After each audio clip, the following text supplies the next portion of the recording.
This program contains reenactments of real people and real events. Viewer discretion is advised. A chance encounter with a handsome Italian artist. He told me I had a beautiful face. There was a lot of art in my face. On their first date, he squires his new American friend around town. It's dreamy. It's great. Who wouldn't love that, right? But it doesn't end in romance. Instead, a young woman fights for her life, 100 feet above the streets of Rome, with almost no chance to escape. It's the moment that every woman fears. And then something just changed. Like, I can't explain it. He came at me. Like, I don't want this to happen.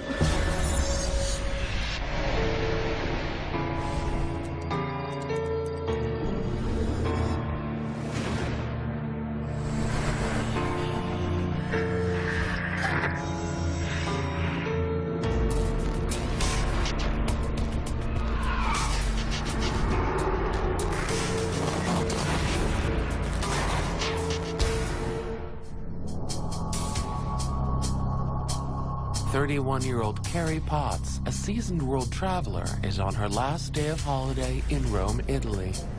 She and a friend stop at a bistro in the central part of the city. We decided to stop and just get a snack, maybe a glass of wine, and just sit. It was a really nice night out. Carrie and her friend had gotten friendly with the cafe owner, and they just started chatting, which is just a very European vacation-y thing to do. The cafe owner introduces Carrie and her friend to a man sitting just a few tables away, an attractive artist named Marco. They're introduced through a cafe owner. I mean, how much better does it get?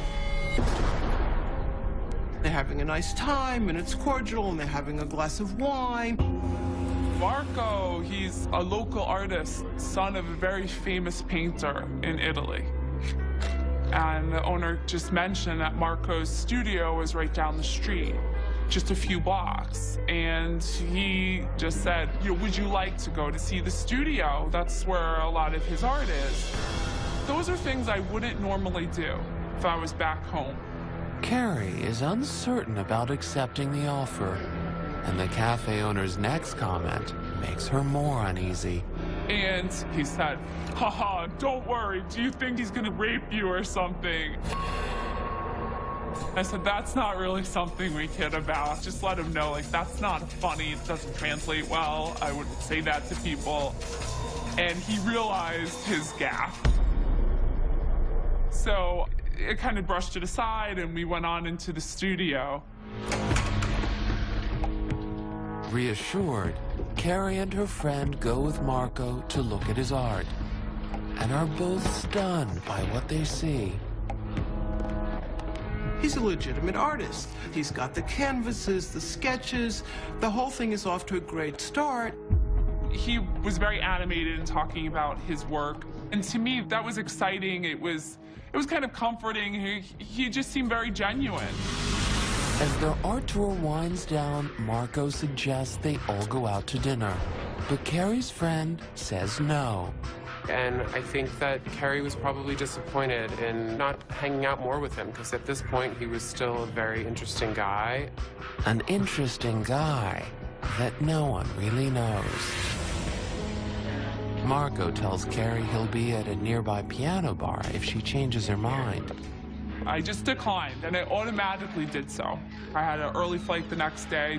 It wasn't logical.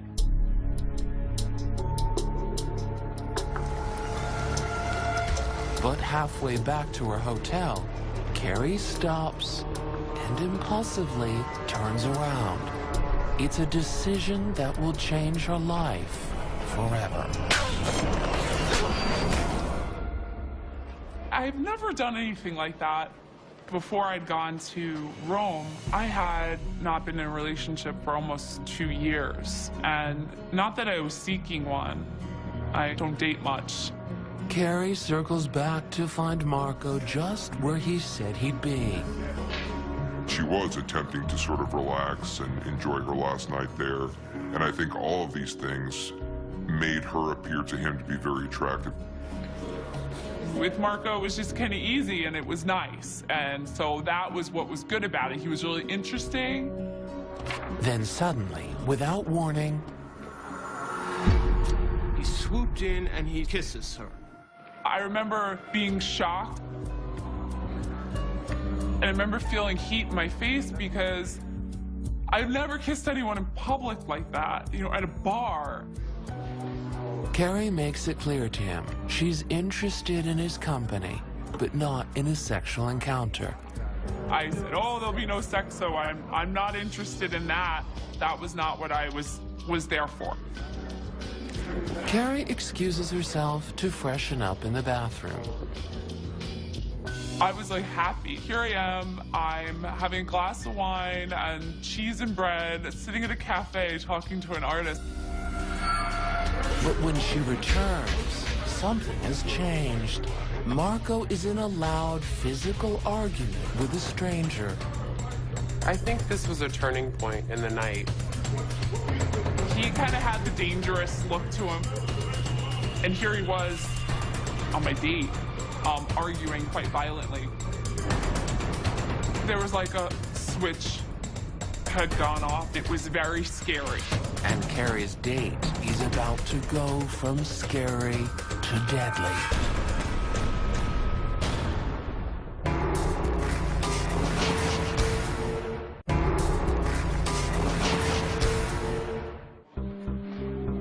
On the last night of her Roman vacation, American tourist Carrie Potts finds herself on an impromptu date with a handsome Italian artist named Marco. I wasn't going to see Marco ever again. There's nothing about this that I was thinking I'm going to have a boyfriend here or a long-term relationship. Carrie and Marco had been discussing art in a picturesque piano bar. But after returning from the bathroom, Carrie is surprised to find Marco arguing with an unknown man. It was very loud, and it was the only thing that you could hear going on in the cafe. I walked closer, and I realized it was one of those street vendors that sells flowers, and very kind of tough-looking, very scrappy, and it definitely could have come to blows. But as the alarming situation's about to explode, it suddenly diffused. Turns out Marco is haggling over the price of the vendor's entire stock of flowers. And I looked at him and I was, no, I don't need flowers. I'm leaving on a flight at 9 a.m. the next day. What am I going to do with these things? And he handed them to me, and I looked sort of like a beauty queen. But despite Carrie's protests, Marco's romantic gestures keep coming. He says his apartment has one of the nicest views of Rome she'll find anywhere in the city, and he wants to show it to Carrie. Marco mentioned this patio that a lot of people had come to, a lot of celebrities come there during like the Rome Film Festival. He said Robert De Niro had been on his patio. After much persuasion, Carrie soon is walking up 6 flights of stairs to Marco's apartment in the heart of Rome. But while Marco's art studio lived up to expectations, his apartment is another matter. It was underwhelming and spare and not what she had expected at all.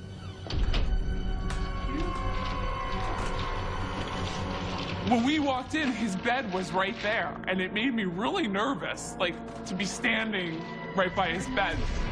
Carrie assures herself there's nothing to be alarmed about. I asked him right away where was the balcony, and he pointed to these glass doors, and I went straight to them. And when I stepped out, it was truly a beautiful space. It's wonderful. It's beautiful. It's a postcard moment. They're looking at the views and the skyline, and they're talking about life and art and love. It's dreamy.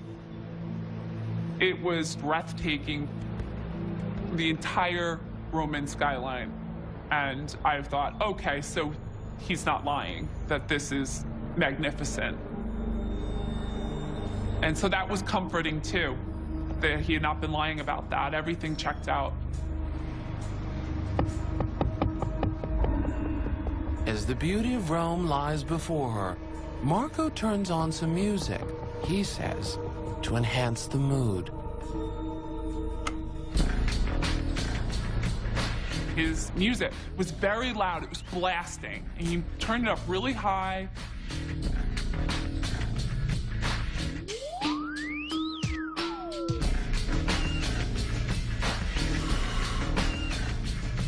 With the music blaring, Marco looks to take the party in a new direction. And he held up like a cigarette and he said, marijuana?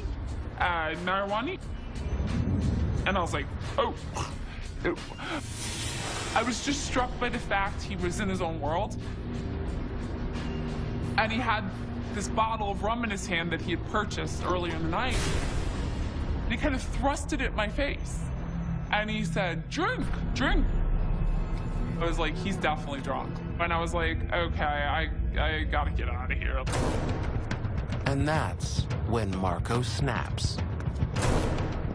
All of a sudden, he locked eyes with me. And he put his hands behind my head and just grabbed me to him. And I said, no, no, no, no, no. It's the moment that every woman fears. And then something just changed, like I can't explain it. And I thought, this is gonna hurt, because I don't want this to happen. Carrie's date has gone straight to hell. The question now is whether she'll make it out alive.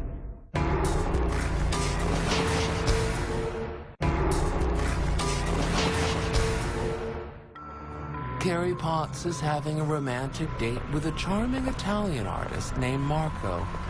But as the evening progresses, the romance grinds to a halt. I said, I'm ready to go. And he did not like that I said that. There was like a switch had gone off. Like the minute I said I wanted to leave was a great sign of insult to him. As calmly as possible, she tries to exit his 6th-floor apartment. But Marco has other ideas. I remember a chill when I heard the clarity of his English. He said, you're not going anywhere. I locked the door and he said, I'm very angry with you. He started to kiss me, but right away was biting, just biting my lips. Like there was nothing cute or gentle about it, and it was hurting. This is not a love bite. This is animalistic. A stunned Carrie considers fighting back, but Marco is much bigger, much stronger, pulling her towards him and shoving his hands down the back of her pants. And he dug his nails in, and then he just scraped and pulled them all the way up. He rips at her skin. This is a vicious, violent attack.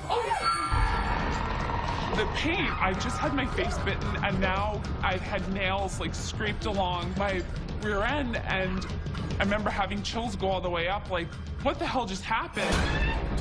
Desperate to escape, Carrie tries to get to the door, but Marco holds her still while he tries to unbuckle his pants belt. And I remember stopping and thinking, like, I'm gonna be raped, and it's gonna hurt. You know, this is gonna hurt, because I don't want this to happen. One hand isn't enough to hold Carrie, and she slips free. And I turned, and on the table was a ring with all these keys on it.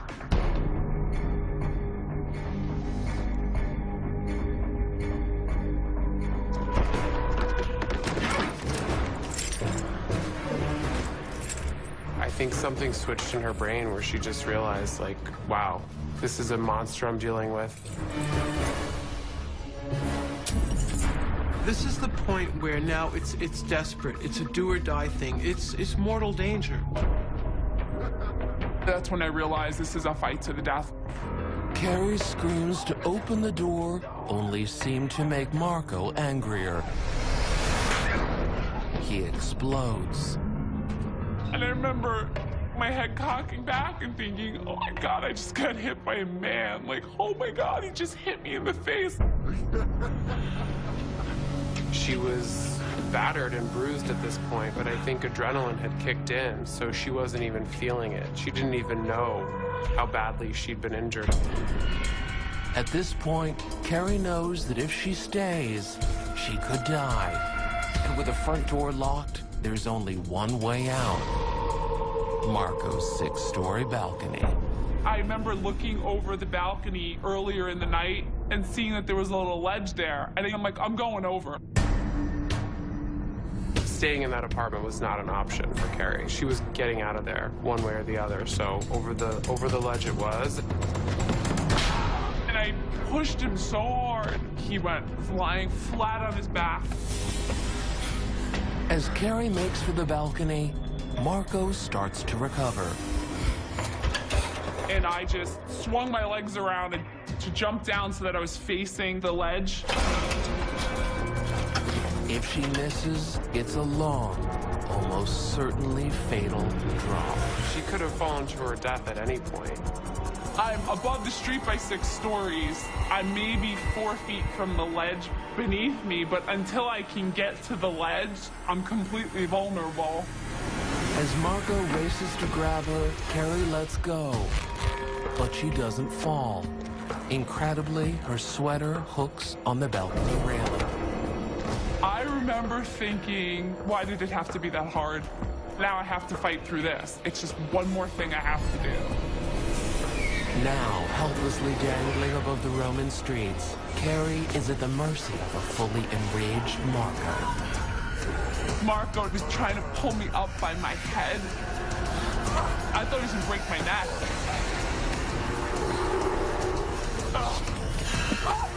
Let me go. I remember like a burn pulling my head away, and he lost grip on me. And then my sweater broke right at that instant. And I went right down. But something I landed on broke. I thought I broke my ankle, and I looked down and I realized it was a clay pot. And I went, I'm all in one piece. Everything works. But Marco isn't giving up anytime soon. And I see him running back into his apartment, going towards his door. And I'm like, oh my God, I gotta go because he's coming for me. Oh, I was absolutely certain he was coming for me. But where do you go when you're stranded almost 100 feet above the streets of Rome, hunted by a predator?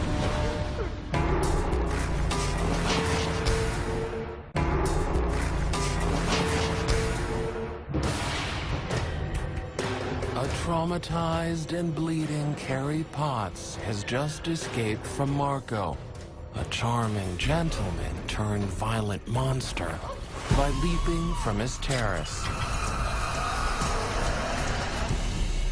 The first thought is this is not really happening. There's a disbelief, and I'm waiting for the punchline here. Even though Carrie's out of Marco's apartment, she's afraid he's still after her. And I remember stopping and looking to see if I could hear Marco. She thinks that maybe she can escape by climbing across the neighboring rooftops and balconies. I knew I was gonna be able to climb out of it eventually, but like I had no idea where I was supposed to go. Convinced Marco can still get at her, Carrie keeps moving.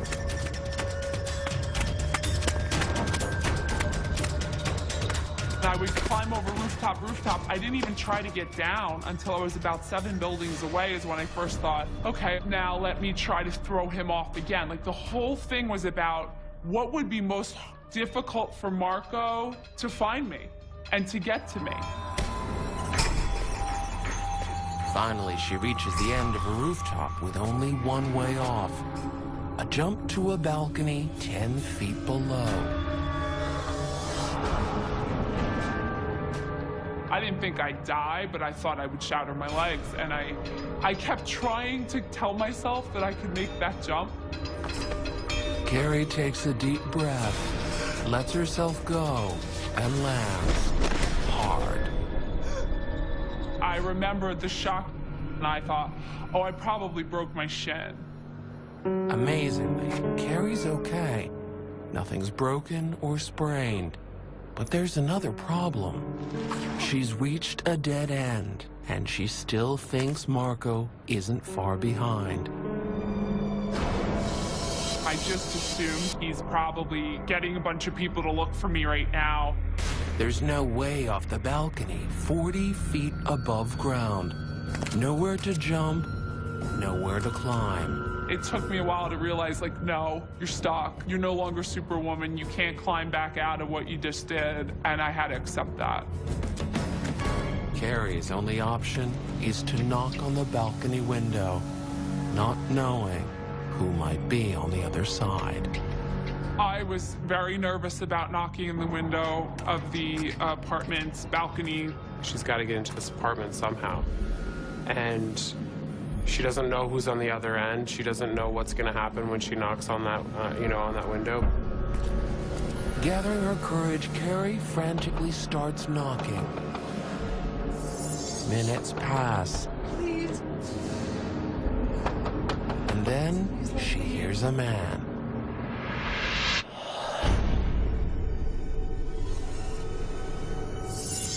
And I hear, please be quiet, you're going to wake my son. And then all of a sudden I hear through the door, okay, I'm gonna open the door. I just need you to stay calm and stay with me. And I just was like, thank you so much, thank you. As the door opens, Carrie still doesn't know what to expect. I had no idea what I was walking into. To her relief, the man is not Marco.